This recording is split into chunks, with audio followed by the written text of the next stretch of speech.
Shalom Israel, Shalom Israel, Yahweh Shem Yahweh Shah Barak Thumb to the brothers, Yahweh Shemal Thumb by Shem Yahweh Shah to the sisters.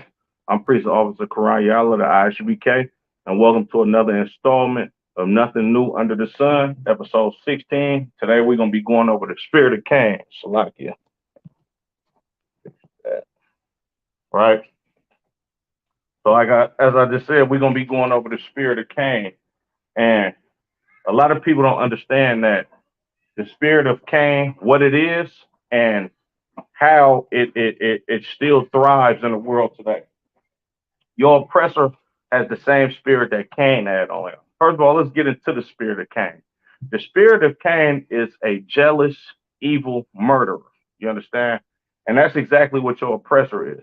We see it time and time again. When your oppressor popped out of them Caucasus Mountains and seeing that humanity had something going on, they wanted to murder and steal the culture of everybody else because they don't have a real actual culture and a history. You understand? And even before they went into captivity, Salakia, not captivity, and even before they was exiled before all the rest of the nations, right? They've always had the spirit of Cain on them since the beginning, right? So let's get a couple scriptures on it. This ain't gonna be too long of a class. I just want to drop something on y'all real quick, and Lord willing, I might turn this into probably a 2-3 part series, right? So let's go to the book of John, chapter 8 and verse 44, right? The book of John, chapter 8 and verse 44. Ye are of your father the devil, right? This is Christ speaking. Christ is talking to Israelites at this time, but he's saying y'all of y'all father the devil, right? The great deceiver of planet Earth, right? And the great deceiver of planet Earth today is the Edomite, the so-called Caucasian, because he's deceived the world into believing that he's God, he's Christ. He's deceived the world into believing that these Caucasian people are actually nice, law-abiding citizens when they ain't nothing but jealous vagabonds and murderers. All right, Salakia.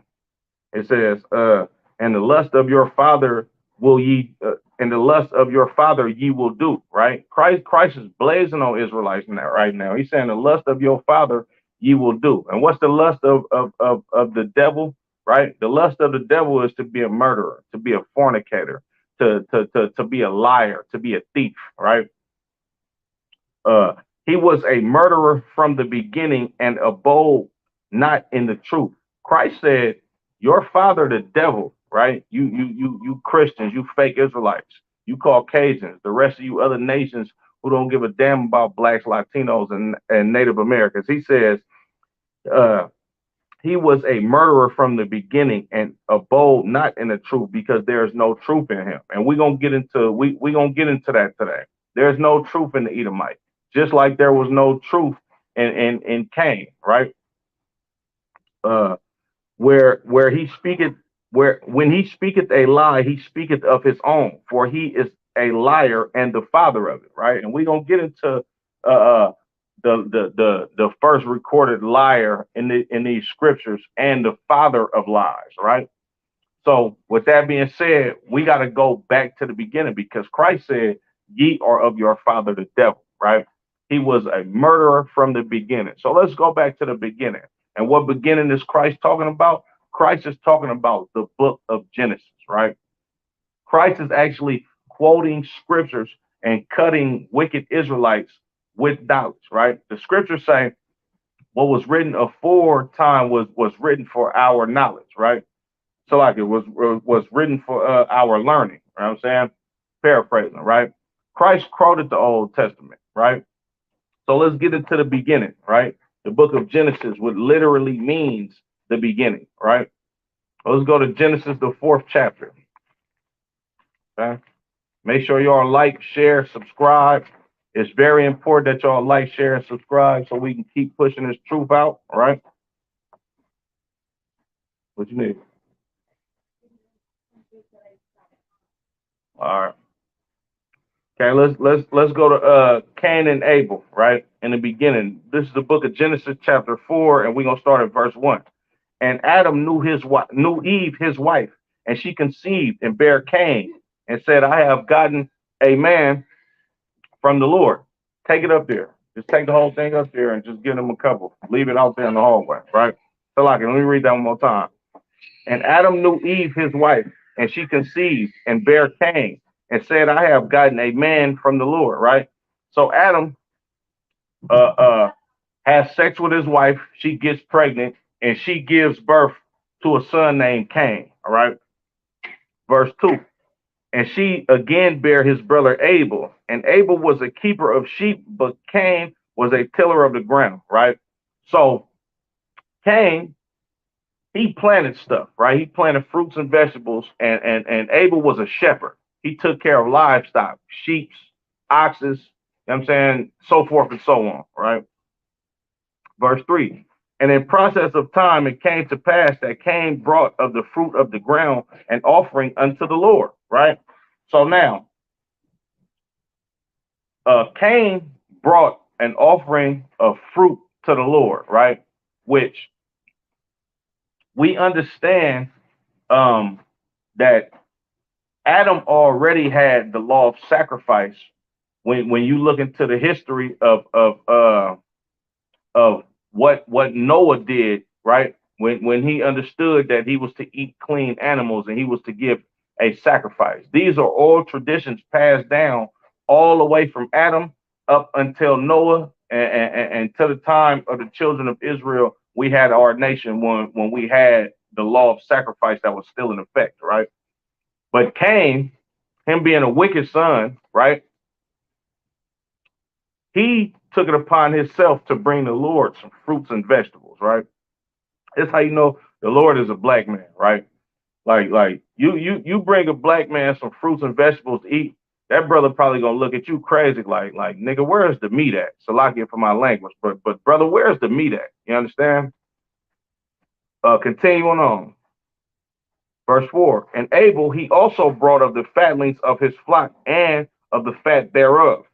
And the Lord had respect unto Abel and to his offering, right? Now look, not only do you know that we had laws of sacrifice before the scriptures was actually written and before Moses started recording what was going on in his time, you can read it right here in Genesis the 4th chapter, because in order for us to have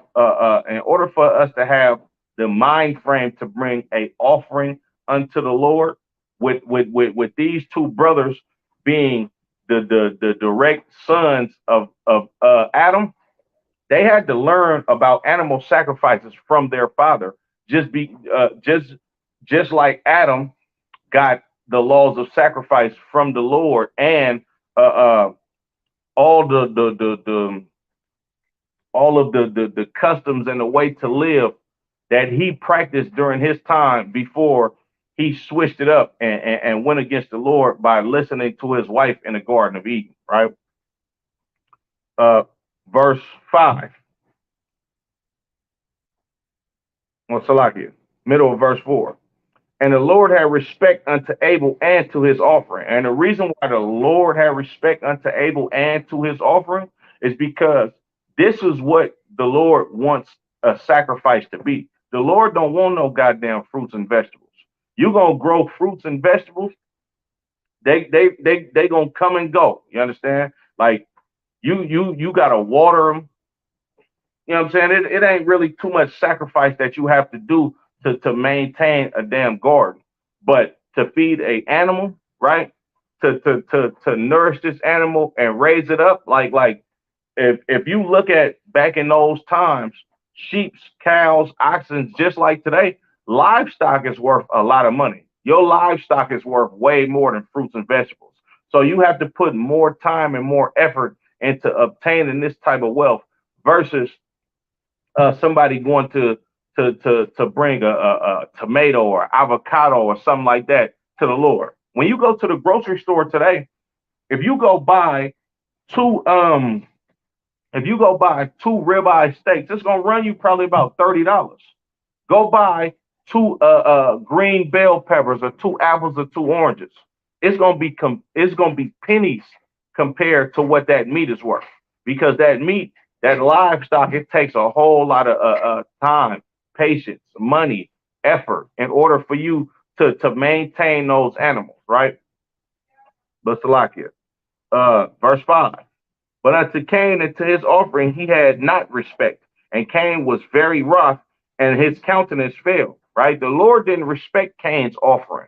The Lord didn't give us the law of sacrifice to him, fruits and vegetables and lettuce and onions. Nah, the Lord wants a blood sacrifice. The Lord wants you to sacrifice your goodest, Salakia, your best, your lamb without blemish, so to speak, right? The Lord wants your best offering because why? Because he gave it to you. He allowed you to be able to maintain yourself by receiving the benefits that the Lord has given you to sustain yourself on planet Earth. So in turn, he wants the best from you because he gave you the best. All right. Verse 7. If thou doest well, shalt thou not be accepted?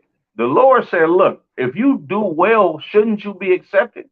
Meaning, if you follow these law, statutes, and commandments, or this oral tradition that I gave to Adam to pass down to y'all, right? Salakia, won't you be accepted? All right. And if thou doest not well, sin lieth at the door, right? If you don't do well, man, sin is going to lie at your door, right? And unto thee shall be his desire, and thou shalt rule over him, all right? Verse 8. And Cain talked with Abel his brother, and it came to pass, and when they were in the field, that and when they were in the field, that Cain rose up against Abel his brother and slew him. Right now, let's break this down. Right, I'm gonna go back up to verse 7. Right, because it was something heavy said in verse 7, and this is the reason why verse 8 played out how it played out. Right, if thou doest well, this is the book of Genesis chapter 4 and verse 7. If thou doest well, shalt thou not be accepted? And if thou doest not well, sin lieth at the door, and unto thee shall be his desire, and thou shalt rule over him. Right? Now, if you do well, you're going to get great rewards. Right? If Cain would have done well, right, and Abel would have not done well, then Cain would have been basically the ruler over Abel. Cain would have been in higher favor of the Lord than Abel was. But what happened was Abel actually followed what his father taught him, right? He did well, like he obeyed, right? And Cain didn't obey. Cain came to the Lord with fruits and vegetables and the stuff that's not a meat sacrifice to the Lord. And when I say a meat sacrifice, I meaning a good sacrifice, right? So what happened? Cain was not highly favored, so to speak, like Abel was. So in the Lord's eyes, Abel is over you, Cain. You understand? He has enough discipline to actually follow orders and do exactly what he's supposed to do, right? You don't, so he's going to be over you, right? And Cain was jealous of that. Cain was mad at that, right? Verse 8. And Cain talked with his brother Abel, and it came to pass when they were in the field that Cain rose up against Abel, his brother, and slew him, right? So with the events that transpired with the sacrifice, Cain was mad, right? Cain was not only mad, he was jealous of Abel because Abel was now over him, thus saith the Lord. So what did Cain do? Cain murdered his brother because of jealousy. Cain murdered his brother because his brother was righteous, right? The Lord chose him to be over him, and Cain was mad at that because he was unrighteous, all right? Reading on. Verse 9. And the Lord said unto Cain, where is Abel thy brother? And he said, I know not. am I my brother's keeper? This is the spirit that Cain has on him. First of all, he's a liar. He knows damn well he just killed his own flesh and blood brother. They got the same mama and daddy, and he murdered this brother just because he was jealous of what transpired because he did evil in the Lord's sight, right? So he lied to the Lord, right? I'm gonna read that again. And the Lord said unto Abel, where is Abel? Salaki. And the Lord said unto Cain, where is Abel thy brother? And he said, I know not. Am I my brother's keeper? Like, Cain had a fresh mouth with the Lord, right? He got smart with the Lord. He basically said, like in layman's terms, like, and I don't know where dude at, bro. Like, I'm not his daddy, right? I don't know where he went. Like, what you asking me for? This is how he got at the Lord, right? Verse 10. And he said, what hast thou done? The voice of thy brother's blood crieth unto me from the ground, right? Now, the Lord, this is metaphorically speaking. The Lord knows exactly what we're doing, right? The Lord has angels ministering unto him and bringing him back reports, just like we got to report to the men above us in the ISUBK up under Commander General Yana, all right?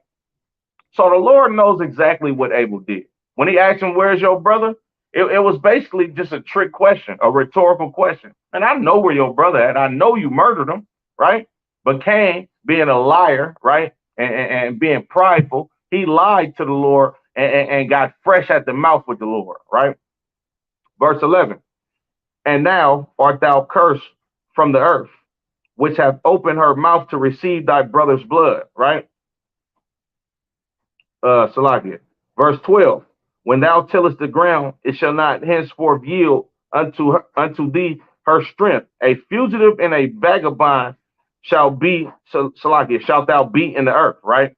So the Lord said, look, when you go to plant these vegetables that you like to bring to me for sacrifices, you're not going to get what you're supposed to give because the earth is basically going to give you small quantities of the stuff that you're trying to grow, right? And this is a curse, right? It shall, Salakia, a fugitive and a vagabond shalt thou be in the earth, right? A fugitive and a vagabond shalt thou be in the earth. A fugitive is someone running from crimes, right? Someone running from justice. A vagabond is a person that has no home, right? That has no homeland, just goes to and fro, right? And we're gonna see who fits this description today, right? Because the spirit of Cain is still on planet Earth today, right? Salakia. Verse 13, and Cain said unto the Lord, my punishment is greater than I can bear. Verse 14, behold, thou hast driven me out this day from the face of the earth, and from thy face shall I be hid, and I shall be a vagabond, so I can be a fugitive and a vagabond in the earth. And it shall come to pass that everyone that findeth me shall slay me, right? Verse 15, and the Lord said unto him, therefore whosoever slayeth Cain, vengeance shall be taken on him sevenfold. And the Lord said, set a mark upon Cain, lest any finding him shall kill him, right? So the Lord set a mark upon Cain. First of all, Salakia, the Lord said, therefore whosoever slayeth Cain, vengeance shall be taken on him sevenfold. Meaning, these are the descendants of Cain, right? The people that come from Cain at this time, right? You kill one of their people, seven of his descendants or seven of his family members are going to try to come hunt you. This is the spirit of Cain bestowed on the so-called Caucasian man who comes from Esau, right? What happens? What happened in the movie Birth of a Nation, right? Nat Turner killed those white people, right? Then when they finally caught him, it was about 77 amount of white people waiting to hang him and kill him for what he did, right? If you kill a police officer, right? If any brother kills a police officer, or any sister kills a police officer, any person on planet Earth kills a police officer, right? In this country that we live in, what's gonna happen?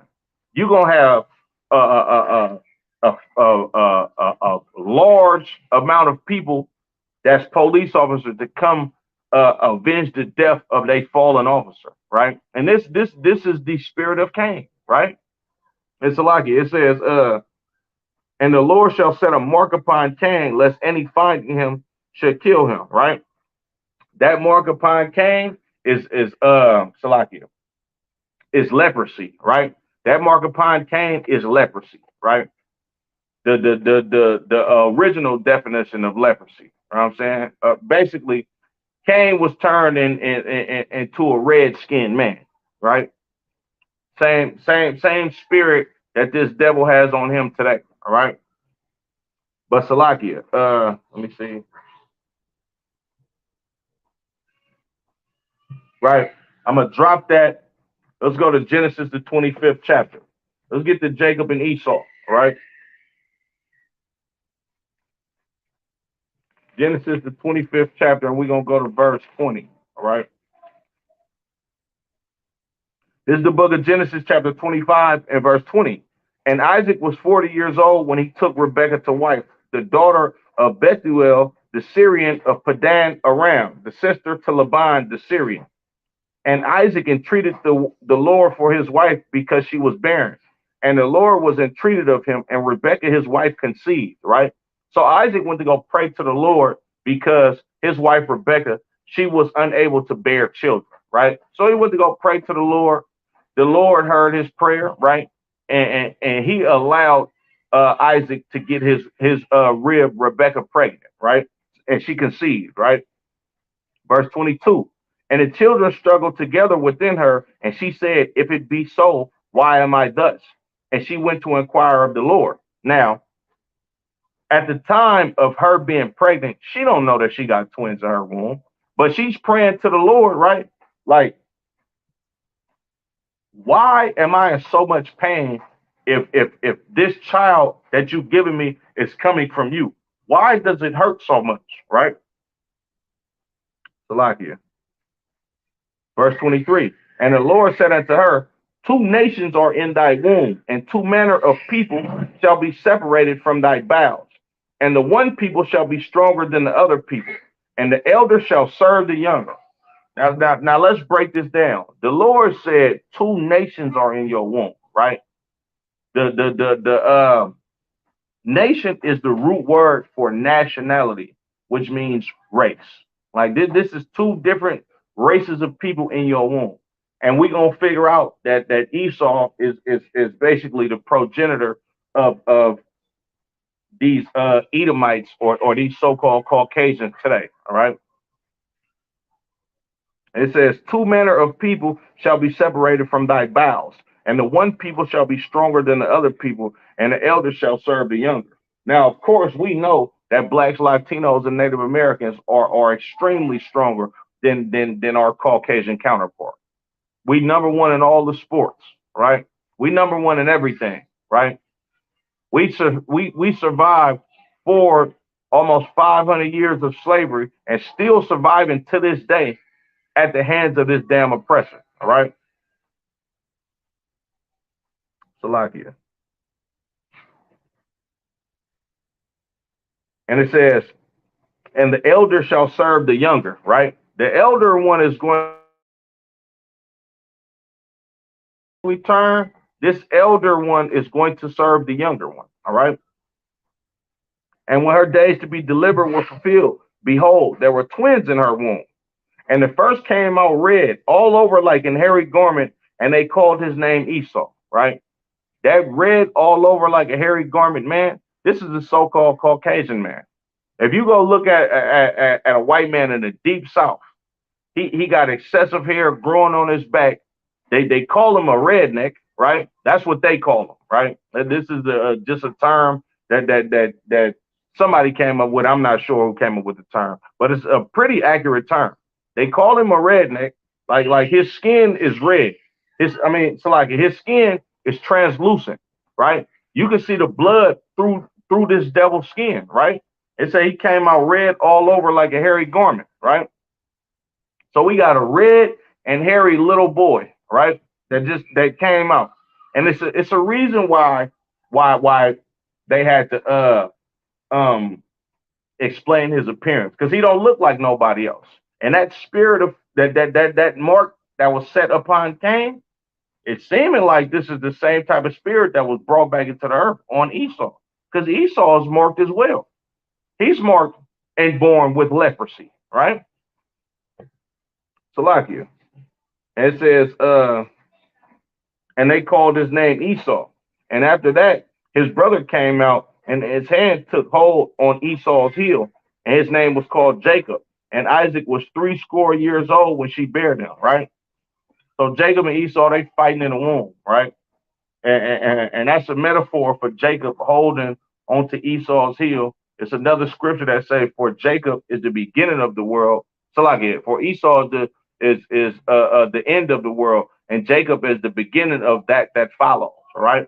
Because we to rule after Esau's kingdom is cut down, right, and non-existent ever again, and we're gonna rule planet Earth uh for eternity. You know what I'm saying? Barakatah Yahweh Yahweh Shah, right? Salakia. And the boys grew, and Esau was a cunning hunter, a man of the field, and Jacob was a plain man, dwelling in tents. Man, look at this spirit that Esau got on him. He was a cunning hunter, right? A man of the field. Where did they find where was Cain at? He was in the field growing fruits and vegetables. Of course he was a hunter. He hunted his own damn brother down and killed him because he was jealous of him, right? Salakia. Verse 28. And Isaac loved Esau because he did eat of his venison, but Rebekah loved Jacob, right? Salakia. So, you know what I'm saying? It's the spirit, same spirit that Cain had on him, right? And I'm just giving y'all the characteristic of Esau, you know what I'm saying, as a man, right? Now let's get into Genesis. Salakia. I'm gonna keep going. And Jacob side pottage, and Esau came from the field, and he was faint. So Esau's cooking the stew. Salakia. Jacob is cooking the stew. Esau came in from the field, and he was faint. You know what I'm saying? He was hungry. You know what I'm saying? Verse 30. And Esau said to Jacob, "Feed me, I pray thee, with that same red pottage, for I am faint." Therefore was his name called Edom. And the word Edom, right, or Adawam in the Hebrew means red, right? So he said, "Man, look, let me get some of that undone stew, right, with that raw rare meat up in it. I'm finna die. I'm hungry. Let me get some of that, right?" Verse 31. And Jacob said, "Sell me this day thy birthright." And Esau said, "Behold, I am at the point to die, and what profit shall this birthright do to me?" Verse 33. And Jacob said, "Swear to me this day," and he swore to him, and he sold him his birthright. So like, and he sold his birthright unto Jacob. Verse 34. Then Jacob gave Esau bread and pottage of lentils, and he did eat and drink, and rose up and went his way. Thus Esau despised his birthright. Now Esau wasn't at the point of dying. You know what I'm saying? He's just a lustful, greedy bastard, because he has the same type of spirit on him as the first murderer in the beginning, which was Cain, right? So like, we could drop that. I'm gonna go to Genesis chapter 12. Genesis chapter 27. And it came to pass that when Isaac was old and his eyes were dim, so that he could not see, he called Esau his eldest son and said unto him, "My son."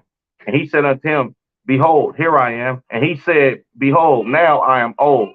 I know not the day of my death. Now therefore take, I pray thee, thy weapons, thy quiver and thy bow, and go unto the field, and take me some venison, and make me savory meat such as I love, and bring it to me, that I may eat, that my soul may bless thee before I die." And Rebekah heard when Isaac spoke to Esau his son. And Esau went to the field to hunt for venison and to bring it, right? So I ain't going to go over Genesis, the whole 27th chapter, for time's sake, because it's going to be kind of short. So basically what's going on is Isaac is up in age, right? He can't really see like that. He at the point to where he's about to die. You understand? So he like Esau, right? As we just read in Genesis, the 25th chapter. Isaac loved Esau because Esau brought back that food. He brought that animal. You understand? He brought back. He was a skilled hunter. He went out there, went to go get venison and sheep. You understand? And brought it back to the family so they can eat good, right? So as Isaac is basically laying on his deathbed because he don't know which day he gonna die. He like, man, look, son, check this out. Go out there, go give me some venison, right? And make me some savory meat. That meat you know I like so much, right? And my soul is gonna bless you. I'm going to give you a blessing from the Lord, right? So Esau, he go on his way. You know what I'm saying? Right? So Rebecca overhears the conversation, right? Salaki, I'm gonna read a little bit of that. And Rebekah spake unto Jacob her son, saying, Behold, I heard thy father speak unto Esau thy brother, saying, Bring me venison, and make me savory meat, that I may eat, and bless thee before the Lord, Salaki, and bless thee before the Lord before my death.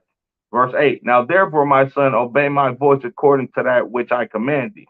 Go now to the flock and fetch me from thence 2 good kids of the goats, and I will make them savory meat for thy father, such as he loveth. And thou shalt bring it to thy father, that he may eat, and that he may bless thee before his death. Now, the Lord already told Rebekah, the elder shall serve the younger. The Lord already knows this, right? I mean, Salakia, Rebecca already knows this because the Lord has told her this, right? So a lot of these fake Christians and fake Israelites be like, oh, Rebecca deceived her husband by no. This was ordained by God. And another thing that Rebecca understood was she understood that Esau was her son, but Esau was not her family. You understand? When I say Esau was not her family, Esau was not Esau was that other nation that was in her womb, right? Not saying that she got pregnant by another man or some crazy nonsense like that. That's not what I'm saying. What I'm saying is Esau is not going to be the nation that upholds the legacy of her family. It's going to be Jacob, right? Because when you go to our forefathers, it's not Abraham, Isaac, Jacob, and Esau. It's Abraham, Isaac, and Jacob, and that's where it stops, right? So Rebecca understood that this child is chosen of the Lord. These children were given me by the Lord, but this child is chosen by the Lord, right? And she understood that, right?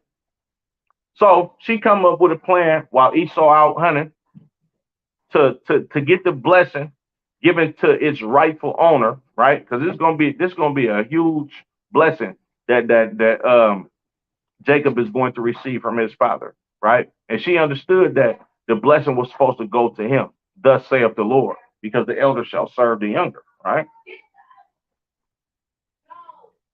So she come up with a plan for Jacob to get the blessing, right? Now let's read this blessing that Jacob got, right?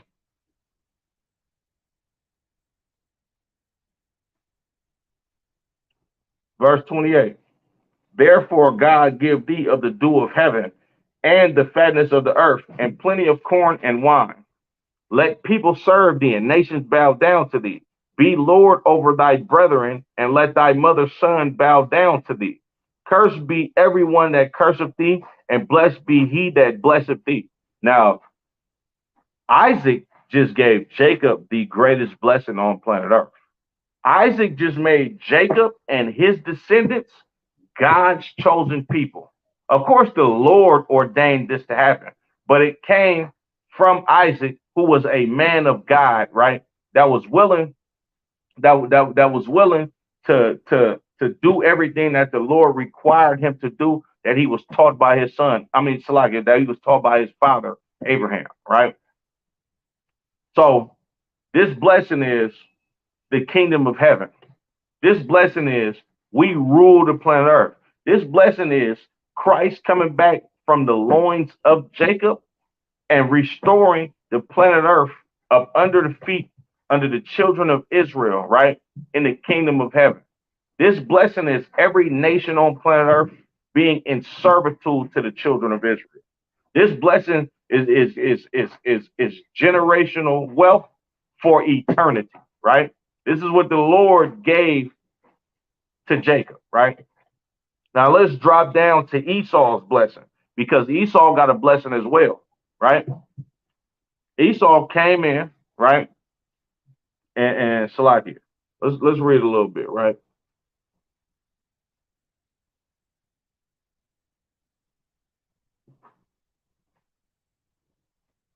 Uh,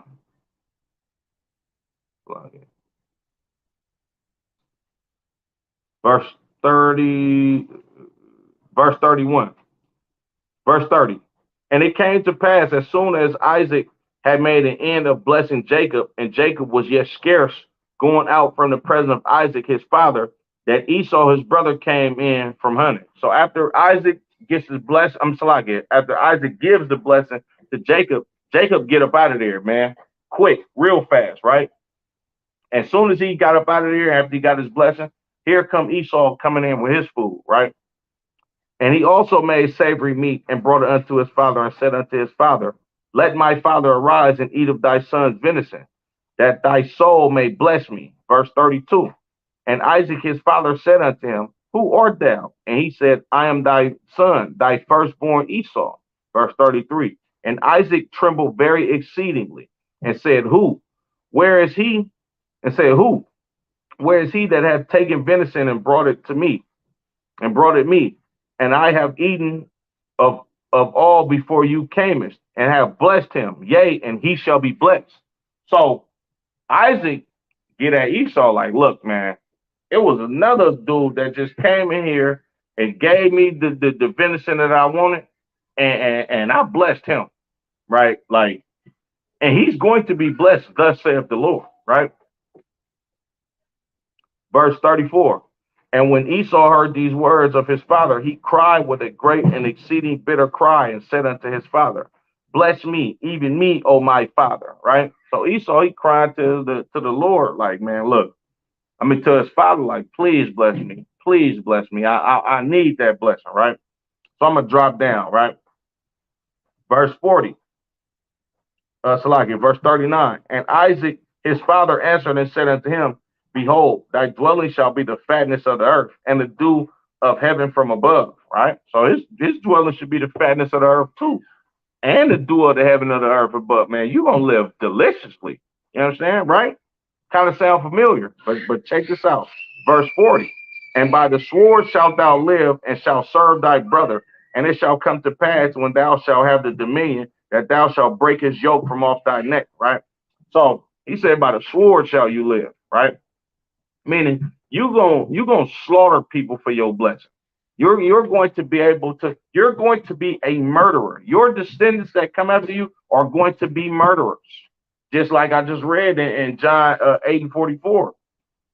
He was a murderer from the beginning. You're gonna have the spirit of Cain on you, Esau, in so many words, right? Salaki, I'm gonna read that again. And by the sword shalt thou live, and shalt serve thy brother, and it shall come to pass when thou shalt have the dominion that thou shalt break his yoke from off thy neck, right? So you're gonna live by the sword, and you're gonna have to serve the children of Israel. When you got the dominion, you're gonna break that yoke of iron off your neck, and that happened during the time of Solomon, because when King David was still alive, the children of Israel had the Edomites in subjection unto us. All right, right. Verse 41. And Esau hated Jacob because of the blessing wherein his father blessed him. Same thing that happened with Cain and Abel. Same thing. Abel was hated by Cain because the Lord chose him to be Lord over Cain, and he had respect unto Abel's offering because Abel did right inside of the Lord. So he got mad, right? Same thing here. And Esau hated Jacob because of the blessing wherewith his father blessed him. And Esau said in his heart, the days of mourning of my father are at hand. Then will I slay my brother Jacob, right? He want to kill his brother just like Cain killed Abel. This is the same exact spirit that these devils have on them today, right? The same spirit, right? They mad, they jealous that the Lord has chosen blacks, Latinos, and Native Americans to be the rulers over planet Earth, or the Lord has chose us to be his special people, and for that they hate blacks, Latinos, and Native Americans. The scriptures say they have a perpetual hatred for us, right? They've been taught through generations and lifetimes to hate blacks, Latinos, and Native Americans. And where do you think this come from? This comes from Esau, right? This is passed down from generations to generation to generation, right? And I'm definitely going to have to do a part 2 on this class, right? Let's go. Let's go to the book of First Samuel, chapter 18, because it was a couple of brothers in the nation of Israel that had the spirit of Esau on them too. One being King Saul, right? He had the spirit of Esau on him for a hot second, right? Salakia. So this is after. I'm gonna give you a little quick context. I'm gonna try to run through this really quick, right? This is after David defeated Goliath, right? And David earned himself some rank by doing a valiant act in this war against the Philistines, right? Which these is Hamites, Canaanites, right? So David is the captain over Saul's army, right? Salakia.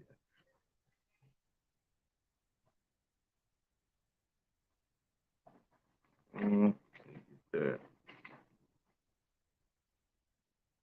David was the captain over Saul's army, right? So let's read a little bit.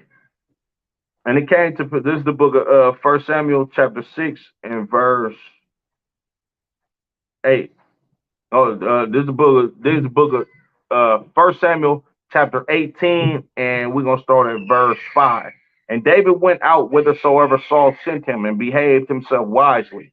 And Saul set him over the men of war, and he was accepted in the sight of all the people, and also in the sight of Saul's servants, right? So David given some fame because of how he conducted himself in this war, right?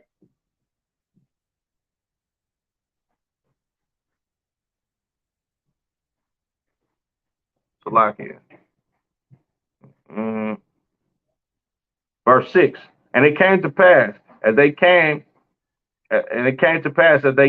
when David returned from the slaughter of the Philistine, that the women came out of all cities of Israel singing and dancing to meet King Saul with tabrets, with joy, and with instruments of music. Verse 7. And the women answered one another and as they played, and said, Saul hath slain his thousands, and David his 10,000. And Saul was very wroth, and the saying displeased him. And he said, they have ascribed unto David 10,000s, and to me they have ascribed but thousands. And what can he have more but the kingdom? So what happened was David was a valiant warrior. So was Saul, right? Now, these sisters that was in joy from what our men were doing to these other nations in war and in battle, and basically keeping us from being oppressed to these nations. They seen that Saul was killing thousands, but David was killing 10,000. They gave David more glory than Saul because Saul was not as valiant and brave as David, right? David, you got to remember, when David was a young dude, he went and killed Goliath.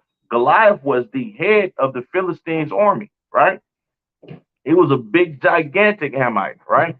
That's like Allen Iverson going to go kill Manute Bol in a battle, right?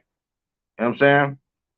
So when David was seeing the type of fame, when Saul was seeing the type of fame that David was getting, and more fame than him in his own kingdom, Saul was very displeased at that. He didn't like that at all, right? Verse 10. Verse 9. And Saul eyed David from that day and forward, right? Where they at? Right? So Saul was jealous of David, and he started looking at him with an evil eye. He started looking at him like, man, I don't like this dude right here. He had the spirit of being jealous on him, right? Verse 10, and it came to pass on the morrow that the evil spirit from God came upon Saul, and he prophesied in the midst of the house. And David played with in his hand, and David played with his hand as at other times. And there was a javelin in Saul's hand. And Saul cast the javelin, for he said, I will smite David even to the wall with it. And David avoided out of his presence twice, right? So Saul tried to kill David twice, right?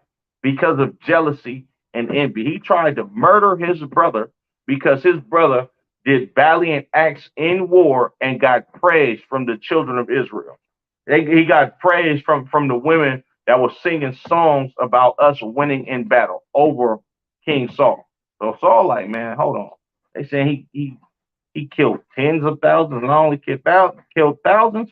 Man, it ain't nothing he can't have. This brother can take the whole kingdom from me. Man, I gotta kill him. I gotta go in and get David about the way, man. This dude doing too much. That's jealousy, that's envy, that's hatred. You understand? That's the spirit of Cain. That's the spirit that Cain had on his brother when Cain did wrong in the sight of the Lord, right? When Abel did right in the sight of the Lord, Abel was rewarded for that, right?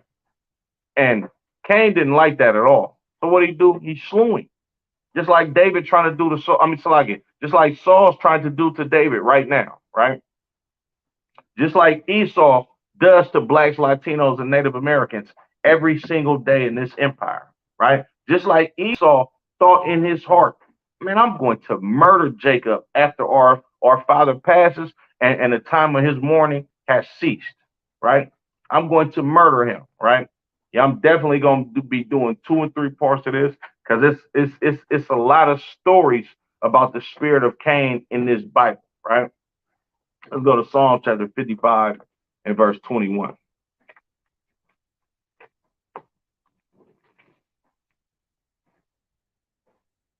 This is the book of Psalms, chapter 55 and verse 21. The words of his mouth were smoother than butter, but war was in his heart. The words of our oppressor's mouth are smoother than butter, but it's war in his heart, right? You got so-called presidents and political leaders in this country, basically saying that we should all live together in perfect harmony, and you should forgive and forget, and this is the melting pot, and we're all human beings and we all equal. Meanwhile, they slaughtering blacks, Latinos, and Native Americans in a ghetto with racist police officers.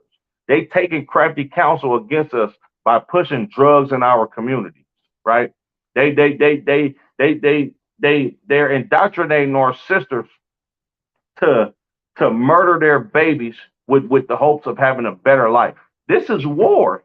This is war raised on blacks, Latinos, and Native Americans, right? They deporting our brothers and sisters back to hellish conditions in a lot of these Central and South American countries. When this place that we live in Northern America, this is the land of all of our brothers and sisters in the Northern Kingdom. This is the land of the Guatemalans. This is the lands of the Mexicans. This is the land of the tribe of Gad, the so-called North American Indian. And you know how these damn devils got this land and was able to kick our brothers and sisters out and tell them they can't come here unless they got a green card, or call them an illegal alien if they catch them on the side of this border and they wasn't born here. They took this by war, right? They took this place from raping, robbing, and murdering people. They waged war on the Northern Kingdom. They waged war on the Southern Kingdom. Man, our oppressor is the devil that the Bible speaks of. And this same devil has the spirit of a murderer and a liar, just like his forefather in spirit, Cain. Because of course Esau is not the reincarnation of Cain. We don't teach that in the school, but he does have the spirit of Cain, right? He's not a blood descendant of Cain, right? But he does have the same murdering, jealous, evil, lying spirit that Cain had on him. You understand? I'm gonna go ahead and end it for the time being. Make sure y'all like, share, and subscribe. I'm gonna be doing probably a 2, 3, 4 part series to the spirit of Cain, right? Just for time's sake, I'm gonna go ahead and end it. Yahweh Shemi Yahweh Shah Barak thumb to the brothers. Yahweh Shamar Lathan Ba Shemi Yahweh Shah to the sisters. Shalom, Israel.